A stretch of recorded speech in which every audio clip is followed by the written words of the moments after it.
एक आदमी कहने लगा कि जब अल्लाह ताला मुझे औलाद अता करेगा तो मैं सबसे ज्यादा खिलौनों में से उसके लिए उसको मैं गुब्बारे लेकर दूंगा। किसी ने उससे वजह पूछी, भाई इसकी क्या वजह है कि आप उसको गुब्बारे लेकर दोगे, इसकी क्या वजह है? तो उसने उसकी जो वजह बनाई, वजह बताई, उसमें एक वजह कहने लगा कि गुब्बारे बच्चों को बगैर किसी पर बोझ या तकब्बुर के बड़ा बनना सिखाते हैं, यहां तक कि वो इस काबिल हो जाएं कि बुलंदियों पर उड़ सकें।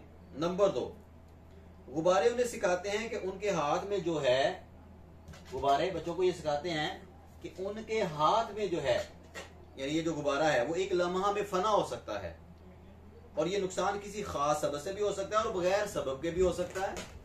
नंबर 3, तीसरी अहम बात जो गुब्बारे सिखाते हैं कि कभी भी किसी ऐसी चीज को ज्यादा मत दबाओ जिससे आपको बहुत ज्यादा मोहब्बत हो, और ना ही इस कदर बेंचो कि उसे तकलीफ पहुंचे या उसकी सांस बंद हो जाए, इसलिए कि ये अमल उसके गुम होने या बिल्कुल खत्म हो जाने का सबब बन सकता है, बल्कि जिससे मोहब्बत करो उससे आजाद छोड़ दो। गुब्बारे ये सिखाते हैं कि चापलूसी करना, मुंह पर झूठी तारीफ करना और खुद गर्जी गुब्बारे में ज्यादा भूख भरने के मुतरादिफ है, और इसका नतीजा ये होगा कि वो किसी भी वक्त आपके मुंह पर फट जाएगा।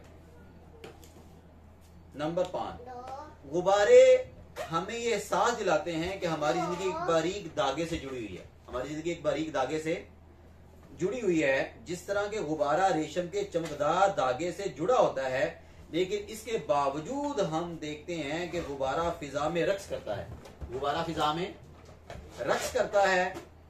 वो अपनी जिंदगी के मुख्तसर दौरानिए या हालात और सलाहियतों की कमजोरी की परवाह नहीं करता। मैं अपने बच्चों के लिए मुसलसल गुब्बारे खरीदूंगा और इस बात को यकीनी बनाऊंगा कि उसके लिए मुख्तलिफ रंगों का इंतखाब करूं ताकि वो हर किसी से प्यार करे और उसे कबूल करे, चाहे उनकी शक्ल, रंग और अकायद कुछ भी हो। बहुत शुक्रिया।